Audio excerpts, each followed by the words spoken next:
Hey everybody, how's it going? Welcome to our channel, Board Games, Books, and What? And today, if you can tell, we're going to be talking about this board game, Legacies. This is, I think, the second game ever back on Kickstarter. It was the first game I actually received. Still waiting on my first game. 1,000 bonus points if you can figure out what the name of that game is that we're still waiting on.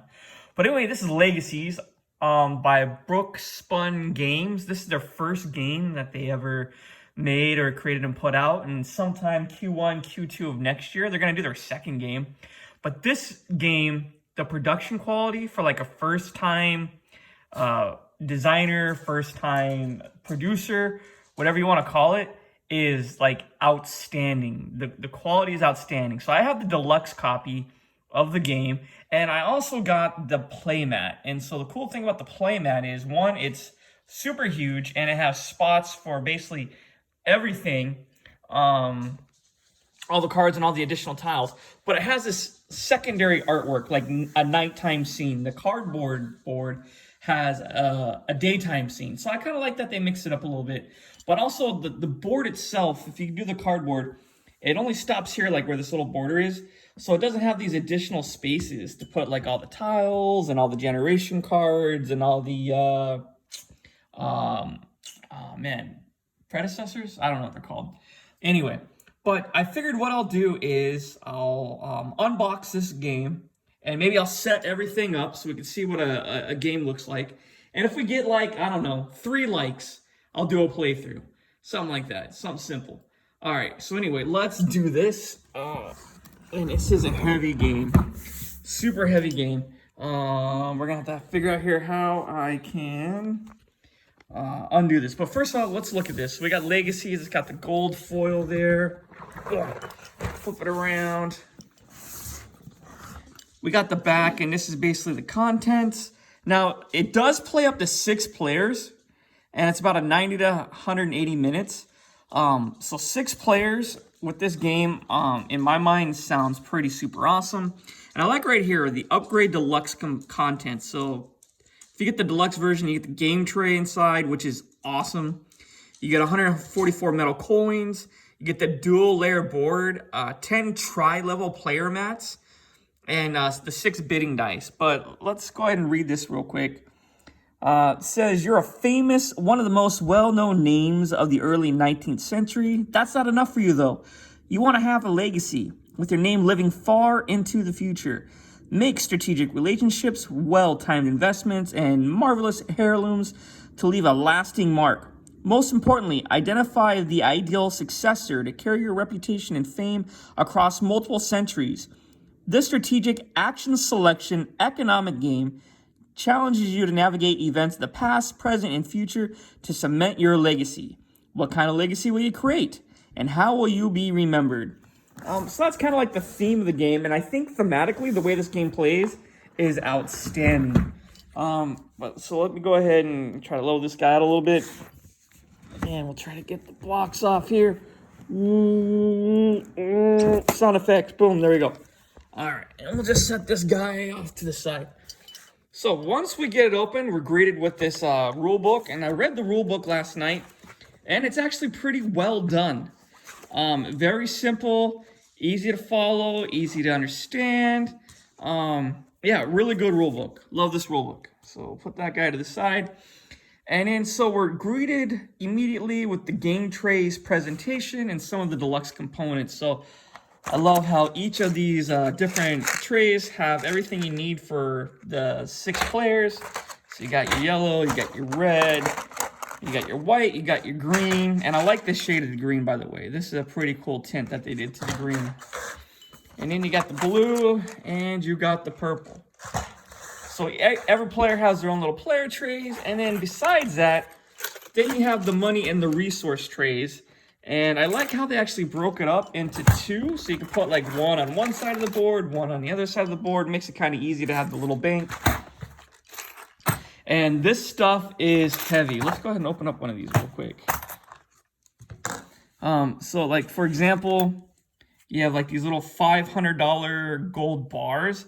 And these are no joke. These are metal, and they got some weight in it. I feel like I'm holding a gold bar. And then we got the where'd it go? We got the hundreds here, 25s, 10s, 5s, and 1s. Then you got your resources. So we got the gears, we got the iron, we got dye, and then we got the gems, which is really cool. I mean, if you talk about a deluxe game, like, this is the definition of a deluxe game in my mind. Let's put these to the side. Now, there is one little, I don't know if you want to call it complaint or one little ding. It's this board. Now, this board is a dual layer board. And as you can see, once we get it open up here, boom, boom, boom. Ugh. You can see it is a little bit smaller, but with this board being, as you can see here, with the divots to put the tiles and the pieces and everything in, which I love. I love that the board is like that. But because of, I guess it's the humidity, the change of humidity or something, you do get a good deal of warping with the board. And that would really upset me. I think I would be really upset. I might be really disgusted, actually, just because that's how I am. But I love this playmat. And like I said, you got the daytime, and then you got the nighttime. I just love this playmat so much that, you know what? I'm not even worried about the board. But for those players that maybe didn't get the board, I mean, I can tell I would be sympathetic if they're very upset. But we got the board there. We'll put that off to the side a little bit here. And then you open it up, and everything is nice and neat and organized in this game tray. So first off, we got right here, we got some of the player mats. And these are the original characters we'll start with. And then as you go through the centuries, so there's gonna be 6 total generations, 3 centuries. So 2 generations is a century. So you're basically, you'll start off as a general, and then slowly you'll start building your successors for each generation that'll carry on your tradition or your legacy for 300 years. And as you can see, these are tri-level. So I really like you put the little player tokens, the relationship markers. There's a lot of iconography on these player mats, but it's very simple. Like, all you got to do is read the rule book once, maybe twice, and it is super easy to understand like what all this means, and it's pretty consistent throughout. So we got the player mats here. Then I was screwing with this a little earlier, so I kind of made a little bit of a mess here that I didn't clean up. But once you get it open and ready to go, there is a spot for everything except so the board's gonna change through the 3 centuries. So you got 1, 2, and 3 centuries, and the board's gonna change. So you got the 1st century, 2nd century, etc. So as the board changes, or as you hit, like, here you go, the 2nd century here, this tile is gonna go on the board, right? So we'd find this is the inventor. We move into the 2nd century. You find the inventor space over here, and as you can see, instead of 2, 1, 6, and 4, you're gonna get 2, 2, 15, and 10. So the way that works is you just kind of put this tile over the board, and the glare on that is so horrible. Sorry about that. And that's the 2nd century. And then when we go to the 3rd century, you flip it over, and boom, there you go. And then also the rewards change as the centuries go on, right? And I love how the artwork changes. The inventor starts off in like this little modest house, and then it gets a little bit fancier, right? And then in the 3rd century, you know, he's like, what is it, some sort of sci-fi snow globe igloo kind of thing. But what I was saying is, because the playmat is like something extra, it's an add-on, and then these tiles came as an add-on, there's no real spot in here, so you just kind of gotta make them fit. So we got the tiles for the nighttime, and then you have your generation cards. Oh, more tiles here for the game board, which we can just set to the side. But you basically have your Atama cards here. And they call the Atama player the Nemesis. So kind of cool little name there. You know, I was reading last night. I'm still not too squared away on the Atama. But, you know, depending on how many cards they've already played, depends on which action they're going to do. And they're either going to build a relationship or they're going to do an investment. And you just kind of work your way from left to right there. So we got the Autonomous cards. These are your successors. So as you're going along, right, you'll have an opportunity to pull some cards. And then there'll be a part where like, okay, we're going to do a successor. And so now we're moving on from the general.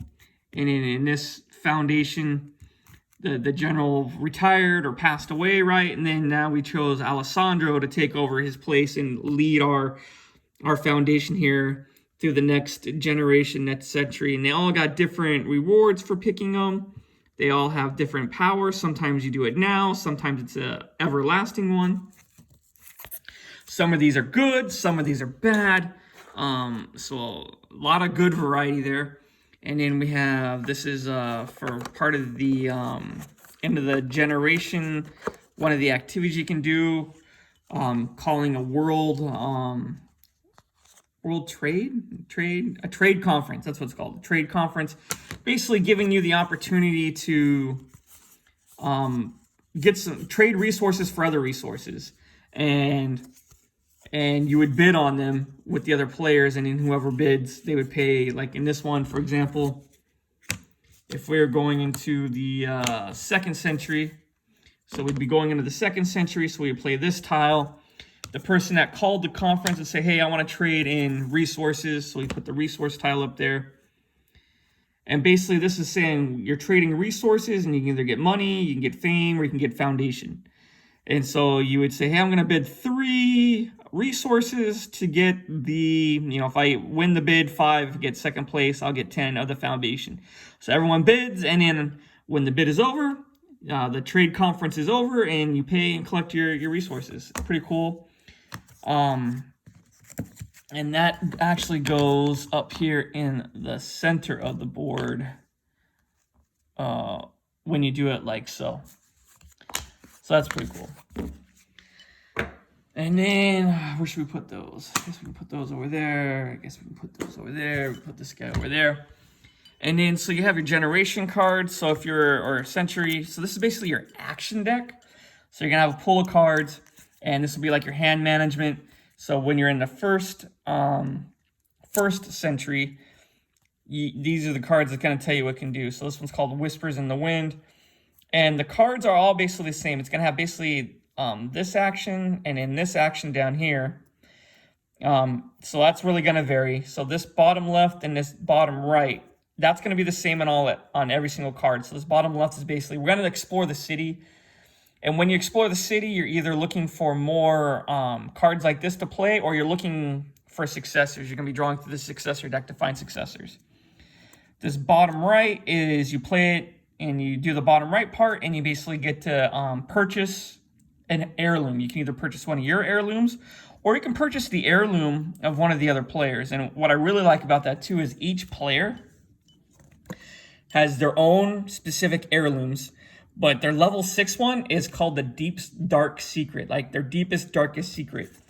And thematically, it's pretty cool. And basically, if I wasn't playing as a general, but I bought his level 6 heirloom, I know his deep, dark secret now. So for me not to tell anybody his deep, dark secret, because they're not really good, right? I now get access to his special power down here.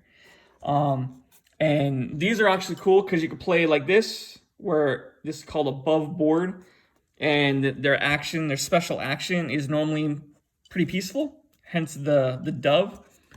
Or you can flip it over and play this way, which is called underhanded. And then when you do it this way, your special action is more damaging to the opponents in the game, hence the sword, right? So when you're playing, you could choose, do you want to be a peaceful character or do you want to be an underhanded character? And everyone can choose whatever they want. They all don't have to be the same. So it gives great variety in the game. And it is a 6-player game, and there's 10 characters, so a lot of different variety. Every game's not going to be the same. But going back to the card, and then the bottom is always a resource. So for this one, let's say I was going to play this card and I wanted a resource, I'd play it and then I would just get one iron resource. And there different cards have different resources. And as you get further into the centuries, you tend to get more resources. And then as you can see here, where'd that card go? We'll just kind of compare and contrast. So we got Century 1, Century 2. The top action is always like, almost you can think of it like a special kind of thing. But typically too, it could be to build a relationship with another character. The minimum is typically investing. So this guy, he can invest in the yellow market. And there's 4 different categories to invest in. Or this one, he does the red market, but he's very specific on which one. If I remember correctly, I could be wrong. But as you go on through the centuries, you get more, more options. Typically, the card gets a little bit more powerful. And then you have your event deck. So you're going to have different events, and they're also broken up by the centuries, 1, 2, and 3. And whoever triggers the event, there's 2 events on the card, they get to choose. So if I was the one to trigger the event, I get to choose how we play the event. Do we do the top or do we do the bottom? So this one would be decrease tourism and military values by 1. All right, that can be kind of painful to some people. Or this one is all relationships with a philosopher and socialite produce immediately. So that can be a really good one. So if I was looking through these, like it typically has a negative effect and a positive effect. So if I trigger the event, I get to choose what it's going to be and we play it. And then there's 1 again for each century. And then we have the heirlooms or the heirloom cards. So we'll take a look at this guy real quick. So I think this is for the inventor.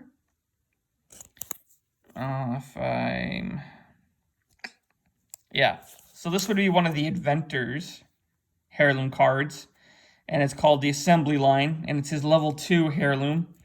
So if someone wanted to buy this, and there's different modifiers in the game, but the base cost is 2 gears and an iron. So that's where the resources really come into play, is acquiring these heirlooms.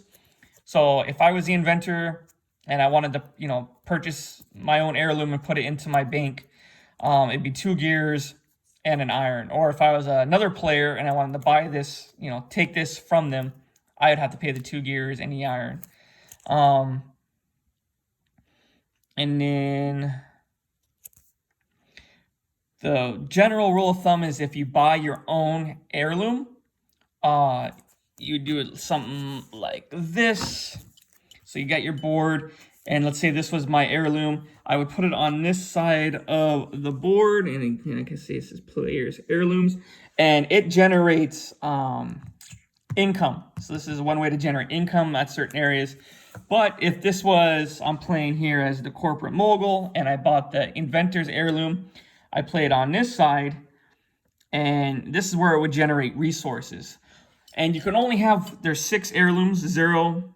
Everyone starts with their level 0 over here, and then you have 1, 2, 3, 4, 5, 6. Kind of like an open market, and you can only have 1 of each level. So if I bought my own level 1, I can never take anyone else's level 1. And then if I took the inventor's level 2, I can never purchase my own level 2. So you're kind of deciding, hey, do I want to start building some heirlooms to start acquiring some resources, or do I want to start taking my own heirlooms to start acquiring some money? So that's kind of where they come into play. And then other than that, that's all the pieces. But as you can see, everything has a spot. Oh, here, let's move this. So these are, again, the board changes with the generation. So this is part of the stock market track when the generations changes. But you have your legendary. These are legendary characters. So you're building relationships in this game. So this would be a legendary character called the humanitarian. If I built a relationship with them, I would get to draw 1 more of these cards and add it to my hand as a possibility to play. And then you got your generation round tracker, and you have this. But I love the game trays. I love the components. Super awesome. Haven't played it yet, but maybe I'll set this up real quick, and we just kind of see what it looks like with the game setup. So maybe I'll set it up for a, we'll set up for a 3-player game and just go from there. So we'll get all these little guys kind of out of the way here. And so what do we want to do? We'll do the blue player, we'll do the green player, and we'll do a purple player. These ones can go away for now. Get these guys out of here. We'll need a bank, so I'll keep all those over there for now. All right, so how would we set this up? Let's set this up. All right, so basically, now I did sleeve these. I don't remember if the sleeves came with the game, like you purchase it as an add-on, or if I had to purchase these on my own. I can't remember, but they do kind of get stuck in here a little bit towards the bottom with the sleeves. And I don't want to bend these cards, so this might be horrible. But if anybody is watching, have you played Legacies? Did you back it? Have you seen it out in town somewhere at your local game shop? Does it look like something you'd want to play at your game night? Are you gonna like this video? And tell your friends, so maybe we can get a gameplay video on this. All right, so let's go ahead and get this guy squared away. And we'll see what this looks like on the board. Why I like this game mat so much. I mean, it gives a place for everything. Oh, good Lord. And everything a place. So that was horrible, but we move on. We continue on. All right, I don't think I dropped anything else anywhere. No, we're good to go. All right, so let's put this back. So we're going to be starting in the 1st century. So we get these 1st century cards. Give just a quick random shuffle again. All right, and these, basically, as you can see, it's got the 1, kind of matches up. So these go up there. I'm gonna try and make it look nice if I can. And then what happens is you'll kind of have a market. So you essentially, when you start the game, have a 6-card hand. You got 3 cards in your hand, and you got 3 up here that you can kind of swap out with. So we'll just set up the market here. Boom, boom, and boom. Perfect. And then we'll take this guy and we'll put him over here to indicate we're in the 1st generation of the 1st century. Hence, we have the 1st century card there. Then when we move that down to the 2nd century, we'll get rid of all these and then we'll replace it with these cards. Next, we can do these things. So as you can see, so these are all for the blue, and we got, I don't know what these are. I just know this one's military. But this is basically the stock market manipulation part of the game. And then we have the red ones. Go there. And then we have all the orange ones. And I think these are silk screened wood pieces. I mean, really nice components. And kind of set it up as such. And then, what should we do next? Okay, so the events. What do we do for the events? Okay, so we just randomly take 2 events. So we'll take 1 of that one. And we'll randomly take this one. And then we'll randomly take that guy. We'll randomly take this guy. We'll randomly take that one. And then we'll randomly take this one. So there's 6 centuries, so there's basically going to be 6 events. And as you can see, there's a lot of these cards still in here. So every game could be completely different with the events. And we set them up. So we have our 3. We put the 2 on top. We put the 1s on top. And the events go up here. So that's our event deck. And then we get to see what the first one is, or the upcoming one. So the way this works is this is the upcoming event, right? And then as we go through the game, it'll kind of shift. But then this will be the current event. And then after you play it, you kind of play them over here to kind of remember what they wore. So we'll have, this guard will eventually flow all the way down there and so forth and so on. And put that guy back over there. All right, so that's what that is up there. We can do these guys. And we'll just kind of mix them up a little bit. Now there's a good number of these legendary figures, but I wish there was more. I mean, they have so much of everything else that I just wish there was more of these. And these basically go over here. So that's 1. That's 2. We'll keep that one a secret. We'll keep that one a secret. And we'll do this one.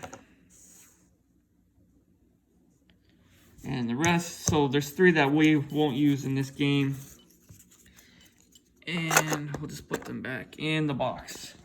And as you can see, they got their spots. So 1, 1, and 1. So we have 3 legendary people we can make a relationship with and get the benefits when we do so.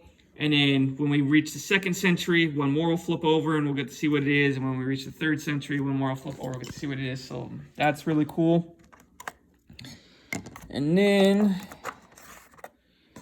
we have the generation and the in-game scoring tiles. So these are just like in-game and generational scoring tiles. So it kind of gives you a direction to go in the game to kind of get some bonus points. And so I can step over everything.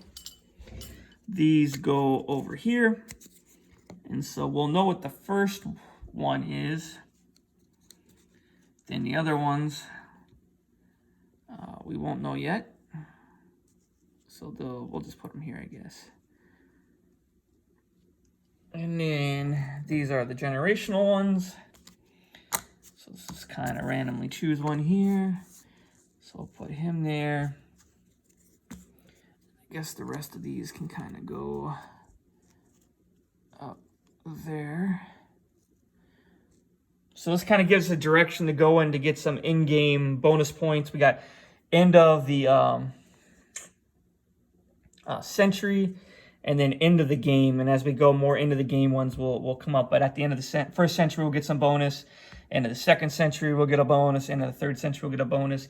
And then end of game multipliers. All right, so we got that. What are we missing? Oh, these guys. The most important, probably, components in the game. All right. Get all these cards out. Now, this is cool. There is a lot of successors in this game. So I like that there is that great amount of variety. So they go right here on the playmat. And let's kind of just mix it up a little bit. So you kind of have like a blind draw deck here. So sometimes, depending on the action, you'll just draw from the top of the deck here blind and get kind of what you get. But there would be 2 down here in the market. And so sometimes you might get to choose from the market, or sometimes you might just have to draw blind or whatever. So let's just go over them. We got Miko here. If you get her in the 1st century, you get 10, looks like 10, I forget what the piggy bank is. Foundation. Yeah, so real quick. So there's 2 tracks. There's the piggy bank, which is foundation, and then the star, which is fame. Foundation, kind of just think of it as like money in the bank, kind of like your foundation. And then, but the fame is like the victory points. Whoever has the most fame at the end of the game wins. And as you can see, as the track comes along, if you have 775 foundation, it's worth 31 fame. So as you increase your foundation, you can convert that to the fame to get the victory points to win. So for example, she gives us 10 foundation. So we would bump up to 10. Doesn't accumulate to anything yet, but it starts us moving on the outside track there. If we get her in the first generation, if we get her in the second generation, it'd be 25, and if we got her in the third, it'd be 50. And she, relationships can be made with hostile characters for no penalty. So all the characters have like friends, and then neutral, and then hostile. And if you try to make a relationship with a hostile character, there's some steep penalties. But if you have her, you can make those relationships now without paying the penalties. So that's a pretty good one. Yomino here, she kind of does the same thing, but a little bit more, 20, 50, and 100, where she was 10, 25, and 50.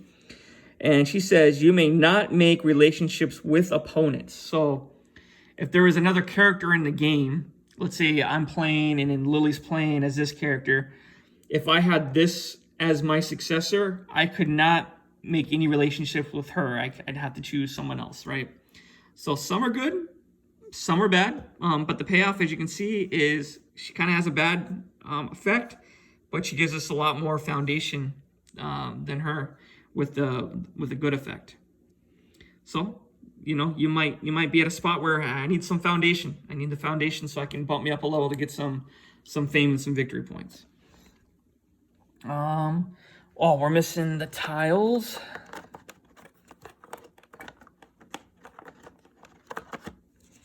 All right, so these are basically the player aid tiles, and I like the way they did this. You basically take where is it at? You basically have all the player aids here, 1 to 6, and what you do is we kind of flip them over. Then everybody takes one, and whatever number they are, they get first pick of the character. So it kind of gives us some random play. So let's mix it up. So we'll say I'm the blue player, Lily's the purple player, Odin will be the green player. So this will be for Odin. Oh, Odin's the first player. Okay, this will be, we'll just go left, Lily. Oh my gosh, is this gonna be 1, 2, 3? Okay, 6. So Odin would get first pick, Lily would get second pick, I would get third pick of the players. So that's pretty cool how they did the player aids and kind of like who gets to pick what character. What else are we missing? Okay. These are a major component of the game. These are world actions. And this is what moves the timer of the generations. You have 2 mandatory actions. So these 2 red ones will always be done. And then you have 1, 2, 3, 4, 5, 6 of these non-mandatory ones. But in order to move the generation, you have to play, and it tells you right here, in a 2-player game, we have to play at least 2 of the blues and then 2 reds before we move on. Or if we're in a 3 or 4-player game, we got to do 3 of the blues and 2 of the reds before we move on. Or if we're in a 5 or 6-player game, we got to do 4 of the blues and at least 2 of the reds. So you might do all the blues, because once the 2 reds are done, as long as we meet the blue criteria, we're moving on, right? So that's basically that. And these go right over here. And if you're just playing without the Nemesis character, the bot, these can go on here in any order. But if you are playing with the bot, there's a very specific order that you lay these out, and it's in the rule book, depending on the level of difficulty you want to play with the bot. So I'll look that up later. And then that's it. That's how the board looks. I didn't do the player trays, the player setup, mostly because my wife is in Canada and she's calling me right now while I'm making this video. So I think this might be a good spot to cut it off. At least you get to see the player mat with everything set up on it. And yeah, I'll set this up for a 3-player game. I'll leave it on the table for a couple days. If I get 3 likes, I'll do a playthrough with the bot. How about that? All right, anyway. Well, thanks for checking out the video. Have a great day. Bye.